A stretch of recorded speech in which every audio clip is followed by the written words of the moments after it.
Hey, good afternoon, everybody. I hope you're doing well. So the 10-year, 3.458. When I click the picture, it's a little higher than that right now, but it's dropped down since 2 o'clock when the Fed announced that it was only going to increase the Fed funds rate by 25 basis points. And that's what the market was expecting. And as I just was typing something to one of my colleagues that says, hey, what do you think? Can you break this down a little bit for us?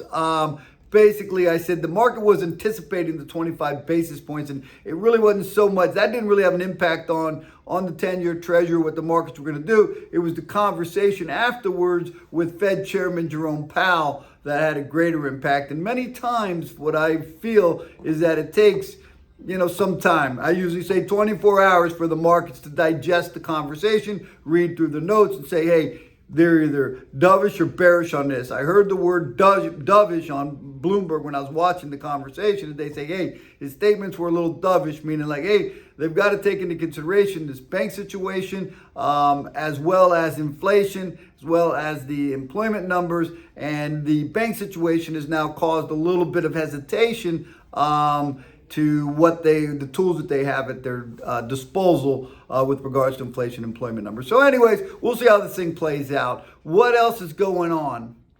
Let me get my pad. I had today a conversation, no pad. I left it on my desk. You see it over there?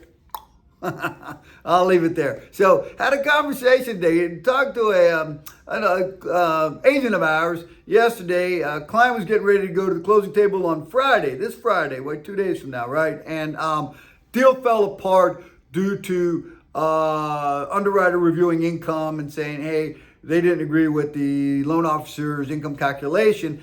How can this happen, Jeff, so close to closing, And usually there's no good answer for that, right? It just shouldn't happen, right? It did. And I said, well, let's see if we can get a look at this thing. And we got to look at the whole file. And we're able to look at a couple things and literally was inside of 30 minutes, maybe 15 minutes of breaking some things down, knowing our guidelines, knowing what's available to us, sort of like the Fed, right? Man, we have some tools, right? And said, hey, this is this, and you got to sort through it. It's problem solving, right? And we solved it. And guess what? We are going to be able to get that loan done, right? So that's great news for the agent. That's great news better news for the buyer and her family. That were absolutely torn apart yesterday, late in the day, and today they've got a whole new smile and hope that they'll be moving into this house shortly. So we're really excited to be able to help somebody out like that. Other than that, man, we've got the Dunwoody Lacrosse tonight versus Marietta. So we've got number 8 in our heart, number 8, Sam Glick, and the Dunwoody Lacrosse team. What are we now? 12-2. So we're 12-2, have a pretty good ranking in the state and in the county. So we're excited about that tonight. I don't have any idea how Marietta is. It's going to be a beautiful night as opposed to what it was the other night when it was raining outside, when we lost to